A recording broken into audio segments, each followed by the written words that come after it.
Hi, welcome back. Today we're going to talk about depression. So, what is it? What are the symptoms? How could you address it? And do you need to see somebody to help you? Because sometimes when we feel sad, we might think it's depression, but it's something that we can get through. We have everyday things that happen in life. And then sometimes we need the extra help. So, we're going to go over all of that today. Okay, what is depression? So depression can look different for different people. We could start off with that. This research shows that for younger people, when they express a lot of anger, sometimes that could be depression because for some reason when we see kids and teenagers in a depressed state, there's often a lot of anger that's coming out. So you think, oh, this person is just acting out, they're so angry, and then you come to find out there's depression, there's sadness under it. For adults, we think more of those stereotypical things that maybe you see in movies or the books you read where there's a lot of sadness, crying, lack of motivation. There are people who can get out of bed and still have depression. Let's get into the actual symptoms. What are the things that we see, or what are some of the indicators that we might see in somebody else that would mean that, or potentially mean that there's depression? All right, so some of the symptoms, and this doesn't have to be all of them, right? Like there are different situations, but the most common ones are the ones that you would see in the DSM would be depressed mood, which is sadness, difficulty sleeping, loss of interest or pleasure, fatigue nearly every day, significant weight change, feelings of worthlessness, diminished concentration, reoccurring thoughts of death. I'm going to kind of go into those a little bit. Some of them I think you would just understand automatically, and some of them maybe there needs to be an explanation. So let's start off with difficulty sleeping. Now, if you've always had difficulty sleeping, this might not be a symptom for you. You might just have insomnia. You might have a poor nighttime routine and you're doing things that are keeping you up at night. Maybe you drink a cup of coffee at like 6 p.m., right? So if you've always had difficulty sleeping, I'm not saying that that means that you're depressed, but if you usually can sleep pretty well and now you find yourself not sleeping at night, that's an indicator. The loss of interest or pleasure. Now, for this, if you kind of always had a hard time finding hobbies and things like that, and that's just the way that it's been, we're not going to say that that's an indicator. But if you are somebody who enjoyed things, like maybe you liked playing softball, maybe you liked playing cards, maybe you liked gardening, and you had these things that you used to do and now you don't do them anymore, and you're finding yourself just having a lack of motivation or interest in things, that is an indicator. Fatigue nearly every day, that's a tired feeling. So fatigue means like you're just kind of worn out. Maybe you're drained. Maybe you got 8 hours of sleep and you still feel like you could sleep another 5 more. You know, sometimes with depression, the sleeping, it just feels like you never get enough, or all you want to do is sleep.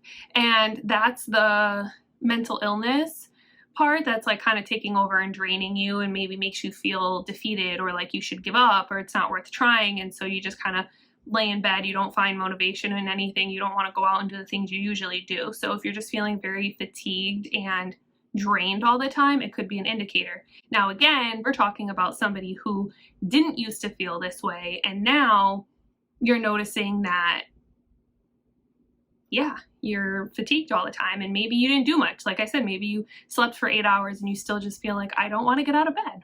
Significant weight change.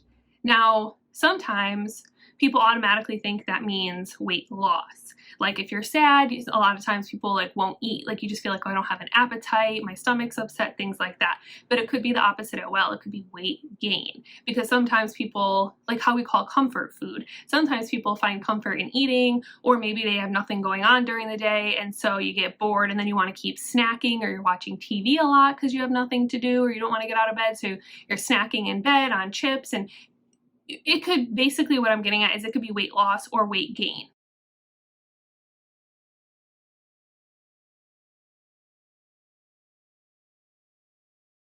Feeling of worthlessness, a lot of times with depression, there's these feelings, like I said, of being defeated or like, why try? Things don't get better. Those type of thoughts that are in your head. And then you start to feel worthless. And it's like, well, basically like, let's just give up. There is no point. I'm not worth anything. I don't have the things that I want in life.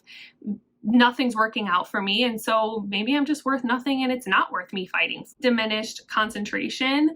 This could be you're having a hard time focusing, and maybe that's because you have so much on your mind. If you're feeling really sad or upset or disappointed, sometimes it's hard to concentrate at work or at school or whatever the case may be because your mind's preoccupied and it's hard. Or maybe your mind is just blank and having a hard time zooming in on something that you're trying to pay attention to. But either way, you have to be careful because obviously there's ADHD, which is why it's so important to talk to a therapist or a professional, because some of these things can overlap with other things. Like, for example, the lack of sleeping, that could also be a symptom of anxiety. If you have a lot of anxiety and you're up thinking and ruminating all night, that doesn't mean you have depression. You can have anxiety. So I'm not trying to confuse you by saying that, but what I'm trying to say is these are the typical signs, but it's extremely important that you talk to a professional because sometimes, like I said, they overlap with other symptoms as well. Reoccurring thoughts of death, that was the last one that I said. And you don't have to have thoughts of suicide. You don't have to. It's not that you have to have every single symptom, but we know that with depression, there's a risk for suicidal ideation. And sometimes that doesn't even mean that the person wants to end their life. They just might think about it. Like, I've had clients who will say, well, I think about maybe like if I went to bed and never woke up, it would just be better for my family because I wouldn't be such a burden. But they'll say, I don't want to die. I don't want to be off this earth.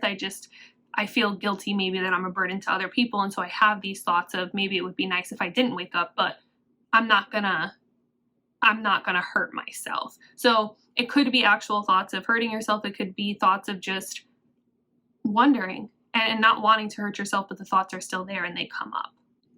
Some of the things that I researched, I try to just put quick facts in here too. So research shows that women are twice as likely to have depression than men. About 1 in 10 people will experience depression in their lifetime. And most people experience that first episode of depression between the ages of 20 and 30. Now, that doesn't mean that everybody between the age of 20 and 30 is going to go through depression. It doesn't mean that every woman is going to get depression or men can't get depression. It's just the statistics of it. But probably the reason why it comes about in 20 to 30 is there's a lot of life changes that are happening. You're trying to figure out who you are. There's more independence, freedom. You might feel like overwhelmed by life, and also just more happens in life. Like, the older we get, the older our family members get, the more likely we are to have experienced somebody passing away. So there's a lot of things that happen as we get older. So it would make sense that your first experience might be between 20 and 30, but there are definitely people who I've had clients, they might be 18 years old and experiencing depression. So again, these are just statistics, but not the way it is for everybody. So what are some of the factors that play into depression? Now, we all know if you go through something very difficult in life, you can experience depression, right? Like, let's say the death of a parent, a grandparent, the death of a spouse. These things trigger sadness and change our lives, and we know that there could be depression as a cause of that. Or it doesn't have to be a loss of a person. It could be somebody losing their job, their career falling apart. Something like that could also cause depression. But beyond the typical thought of losing something, there are other factors that play into this. And some of that is a history of depression in your family. So if your mom, your dad, your grandmother, your grandfather, if it runs deep in your family, it doesn't mean that you will have depression, but you have a higher likelihood of experiencing depression in your life. Some of the other indicators are poverty.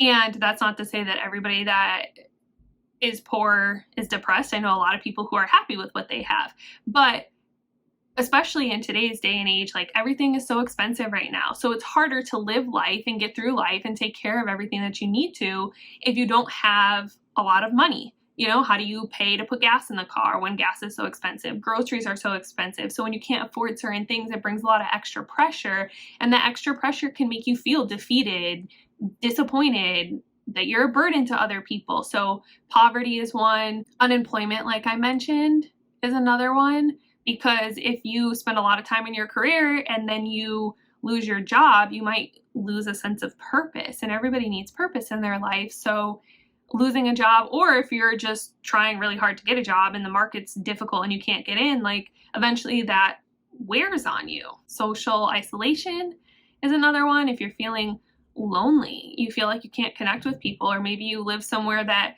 is a little bit more on like the outskirts of a city, or there's just not as much going on, there's not as many social places around you. Isolation can definitely make somebody feel depressed. Also, regular drug use and alcohol use. Now, I am not going to preach and say, oh, you shouldn't drink and things like that. I've had periods of time where I drank more than I should. From 22 to 26, trust me, I had my fair share of going out and things like that. I'm not saying that all alcohol is bad.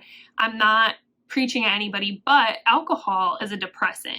So sometimes people think like, oh my God, it's so much fun. You drink and you loosen up and you can have such a good time and be social, but the actual like chemical reactions that are happening in your body after you drink it's a depressant. So sometimes, you know, that next day, that hangover, it's not even just a hangover because you're totally dehydrated from the alcohol and the toxins in your body, but there's actually, it's a depressant. And, you know, a lot of people get over that. Like if you have a hangover, maybe 2 days later, you're back to normal. But if you're consistently drinking, your body doesn't get back to normal. It's a depressant that's continuously in your body.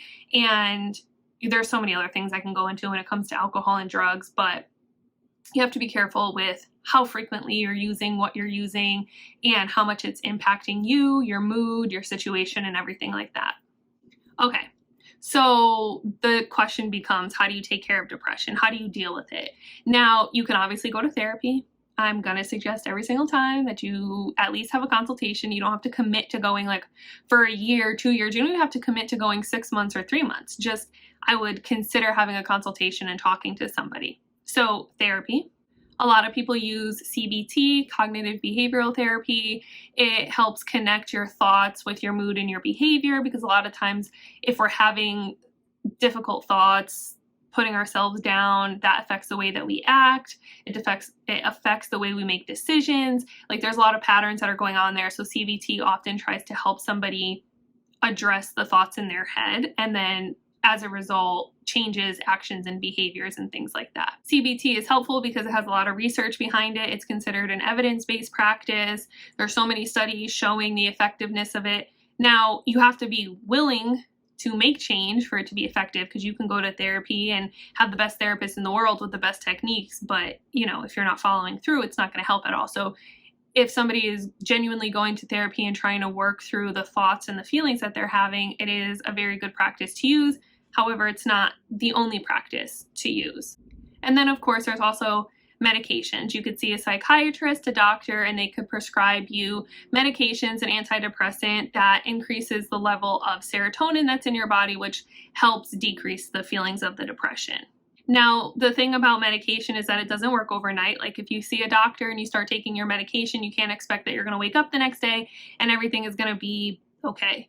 And quite honestly, the same thing with therapy, right? You don't have a consultation or 1 or 2 sessions and then everything is fine. Both of these techniques, they take a while for you to see results, because anytime you're trying to create change in your life, it takes time. What I would suggest is, if you're interested, I would reach out to a psychiatrist. I would reach out to your doctor. If you have a difficult time finding a psychiatrist, I'd reach out to a therapist and at least have a consultation. Explain, this is what's going on. This is how I'm feeling. How do I get help? Do you think I'm a good candidate for therapy?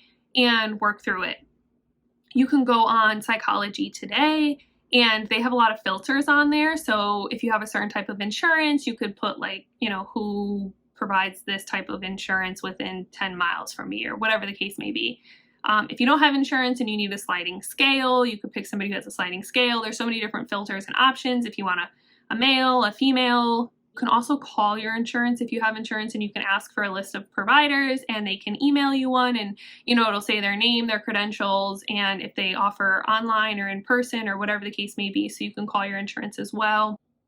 Hey, so as I was editing, I realized there was something else that I wanted to add in there. So what I wanted to add in about this is that not only is there therapy and medication that you could take, but it's also shown, or it's known, that working out can really help with depression, because working out naturally releases chemicals that help decrease the depression. So if you are somebody who enjoys the gym, I would say keep going. And if you're somebody who hates the gym, which if you're in a depressive state, you might really not want to get out of bed, especially to go to the gym.